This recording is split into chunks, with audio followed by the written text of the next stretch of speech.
네, 안녕하십니까. 비전교육학입니다. 영상이 도움이 되고 있다면 많은 구독과 좋아요와 댓글 부탁드리도록 하겠습니다. 감사합니다.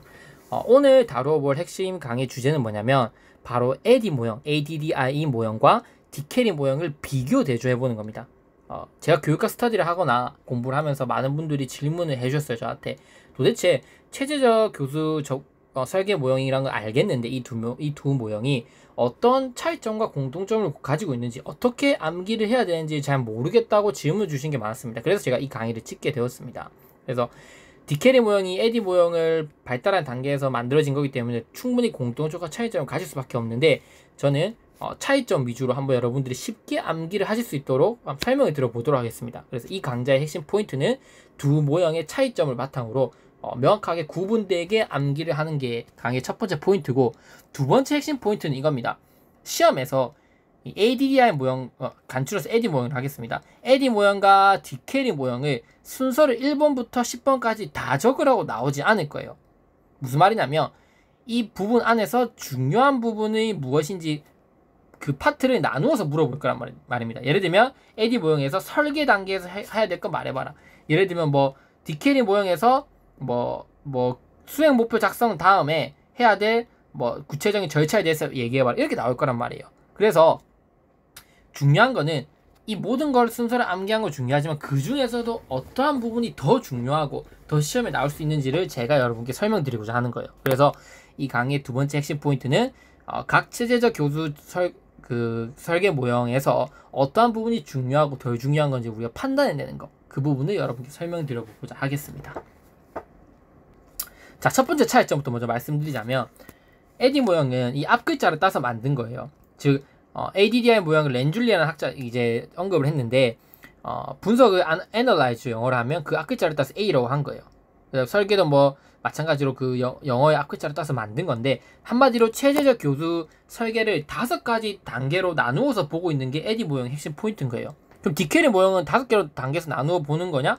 아닙니다, 여러분. 디캐리 모형은 5개의 단계로 굳이 나누지 않고 이걸 바탕으로 1번부터 10번까지의 절차를 그대로 언급하는 거예요. 그래서 암기를 하실 때 디캐리 모형은 1번부터 10번까지 절차를 암기하셔야 돼요. 왜냐하면 시험에서 어떻게 물어볼 수 있냐면, 수행 목표 작성 다음에 해야 될 2가지 단계에 대해서 얘기해봐라 하면, 수행 목표 작성 다음에 정확히 5번, 6번의 이 순서가 중요하다는 거예요. 즉, AD 모형은 이 안에서 해야 될 세부 요소들을 언급했지만 이 안에서 뭐 순서가 어떻게 되는지는 구체적으로 뭐 직접적으로 막 그 절차화시켜서 얘기하지 않았습니다. 물론 어느 정도 순서를 따라서 하고 있는 건 맞지만 디캐리 모형은 딱 1번부터 10번까지 순서에 따라서 진행된다고 했기 때문에 디캐리 모형을 암기하실 때는 반드시 1번에서 10번까지로 여러분이 암기를 하고 계셔야 돼요. AD 모형은 5가지 순서로 암기를 하시고 각 단계의 하위 요소로 여러분들이 생각을 하셔야 된다는 겁니다. 이게 첫 번째 포인트고, 두 번째 포인트는 뭐냐면 바로 실행 단계예요. 제가 포인트 저기 초록색깔로 표시해놨죠. AD 모형은 실행 단계가 있지만 디캐리 모형은 실행 단계가 없습니다. 여기 보면 제가 일정 부분 맞춰놨죠. 어느 정도. 디캐리 모형이 분석을 얘기하지 않았지만 AD 모형의 분석 단계에 해당되는 게 디캐리의 1, 2, 3번이라고 볼 수 있어요. 설계는 4, 5, 6번에 해당되는 겁니다. 그럼 8, 9는 왜 실행에 넣어놨냐? 실행에 넣어놓은 게 아니라 7번이 개발에 해당되고 10번이 평가에 해당돼서 이 부분이 남기 때문에 제가 8, 9번을 여기 넣어놓은 거지, 디캐리 모형은 실행 단계가 생략되어 있습니다. 그래서 체제적 교수 설계에 접근을 할 때 굳이 뭐 사용 및 설치나 유지 및 관리에 대해서는 언급할 필요가 없다고 생각해서 디캐리 모형 뺀 것이죠. 사용 및 이 부분에 대해서. 하지만 AD 모형은 실행 부분이 있다는 점. 이게 두 체제적 접근 모형의 두 번째 큰 차이점이라고 볼 수 있어요. 그 다음에 더 중요한 게 있어요. 세 번째 큰 차이가, 제일 중요한 차이는 뭐냐면 바로 형성평가 실시한다는, 이게 제일 중요합니다. 여러분 보시면 아시겠지만 AD 모형은 형성평가 실시 및 자료 보완이 개발 단계 안에 하위 요소로 들어가 있어요. 하지만 디캐리 모형은 개발 단계에 이 형성평가 실시가 국한되는 게 아닙니다. 무슨 말이냐면 이거예요. 잘 들어보세요. 그 AD 모형에 따라서 개발 단계에서 해야 될 건 뭐냐면 교수 자료를 개발하는 거예요.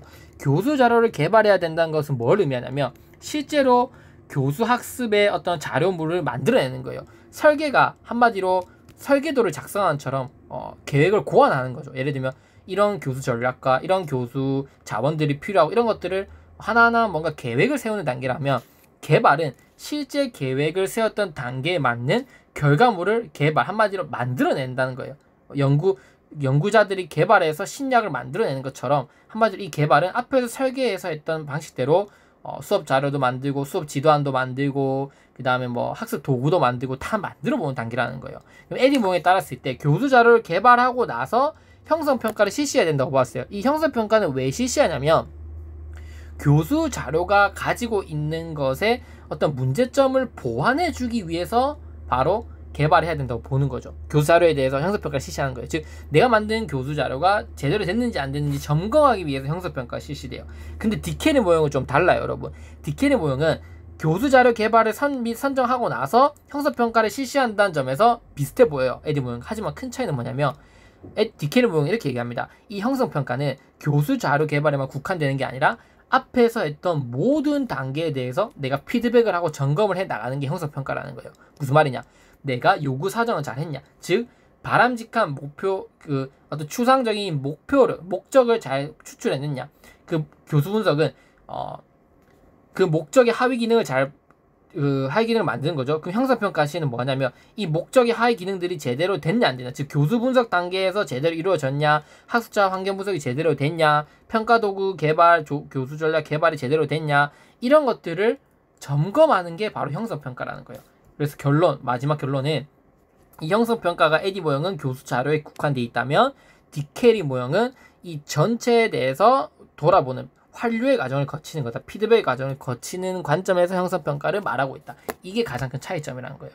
그리고 여러분들이 생각하실 수 있는 게 이 강의를 도대체 왜 하냐? 에디 모형과 디케리 모형을 비교하라고 시험 문제 나오지 않을 텐데 안 나올 겁니다. 그건 맞아요. 근데 하는 이유는 뭐냐면 이렇게 비교 대조해서 이 이론에 대해서 알고 있을 때와 제 설명을 듣지 않았을 때 암기할 때 100% 큰 차이가 날 겁니다, 여러분. 그래서 보다 더 쉽게 여러분들이 암기하실 수 있도록 제가 두 모형의 차이점에 위주로 설명을 드린 겁니다. 그래서 제가 언급드린 설명의 어떤 관점을 바탕으로 여러분들이 공부를 하시면 충분히 도움이 되실 거예요. 총괄평가는 이런 것도 유사합니다. 그 다음에 에디 모형은 개발을 세 단계로 세분화시켰지만 디케리 모형은 굳이 따지자 보자면 7번밖에 없는 거죠. 그리고 설계 분야에서는 4개, 3개, 분석에서는 이렇게 묶어서 같이 해당되는 거를 우리가 볼 수 있습니다. 공통점은 이까지 공통점으로 이 4가지를 보고 실행 단계가 없다는 거, 형성평가가 다르다는 거, 이건 5가지 단계, 이건 10가지 단계라고 하는 것에 차이점을 두고 여러분들이 암기하시면 좋을 것 같아요. 자, 그러면 이제 그 다음 강의에서는 뭘 할 거냐면 시험에서 나올 수 있는 부분들을 제가 하나하나 짚어 드릴 거예요. 근데 그 강의 앞서서 제일 중요한 거 하나만 말씀드리고 갈게요. 뭐냐면 제가 대학 다닐 때 교수님들께서도 설명해 주었던 건데 헷갈리지 마라, 이건 절대 헷갈리지 마라고 말씀해 주셨던 것이 있어요. 그게 뭐냐면 이겁니다. 개발이에요. 개발. 설계가 개발이에요. 솔직히 이게 저는 제일 중요하다고 생각을 합니다. 뭐가 중요하냐면 보세요. 평가 도구의 개발. 왜 개발이면서 이게 설계 단계에 들어가 있지? 그리고 교수 자료의 개발이라고 했는데 이 개발이라고 하는 것과 개발의 차이점은 뭘까요? 여기도 보세요. 평가 도구의 개발과 교수 전략의 개발. 이게 왜 에디 모형의 설계에 해당되는 건지, 개발이면 개발 단계에 해당돼야 되는 것이 아닐까? 이렇게 오해를 많이 해요. 교수님도 그렇게 말씀해 주셨고. 근데 그게 아니라는 거예요. 여기서의 개발은 뭐냐면 한마디로 설계도를 개발하는 거예요. 그러니까 평가 도구를 개발한다는 거는 실제로 이러이러한 방식으로 내가 평가를 해 나가겠다는 걸 만들어 나간다는 거예요. 그리고 교수 전략을 개발하겠다는 것도 무슨 말이냐면 여기 보면 교수 전략 및 교수 매체를 선정한다는 거는 실제로 교수 매체를 만들고 실제로 교수 전략을 하나하나 세분화해서 쓰는 게 아니라 대략적으로 이러한 목적을 가지고 있으니까 아이들한테 이런 교수 전략과 이런 교수 매체를 써야지, 그리고 이런 교수 전략을 써야지에 대해서 뭔가 설계도에 선정을 하는 단계인 거예요. 그럼 개발은 뭐냐? 아까 제가 말씀드렸던 것처럼 실제 앞에서 내가 만들었던 설계도를 바탕으로 실제로 교과서 만들어보고 프로그램 이제 교과서 제작해보고 학습 지도안 만들어보고 그 다음에 예를 들어 평가 도구도 평가 문항도 다 만들어보는 거예요. 그거는 개발 단계에서 우리가 해야 될 역할들이라는 거예요. 그래서 시험에 나올 수 있는 건 이거예요. 설계 단계랑 개발 단계랑 이름이 유사해 보이지만 절대로 여러분들이 헷갈리시면 안 된다는 거예요. 이해되시죠, 여러분? 그래서 그 부분 암기하실 때 초점을 두고 여러분 암기하셨으면 좋겠어요. 그리고 그 외에도 시험에 나올 수 있는 거는 여기 표시해 놓은 게 있어요. 그래서 저와 함께 그 다음에 요구 분석과 저는 과제 분석, 그리고 설계와 개발의 차이점, 이게 전 가장 중요하다고 생각하거든요. 세 가지. 이 세 가지에 대해서 그 다음 강의에서 저와 함께 구체적으로 한번 다뤄보도록 하겠습니다. 네, 감사합니다.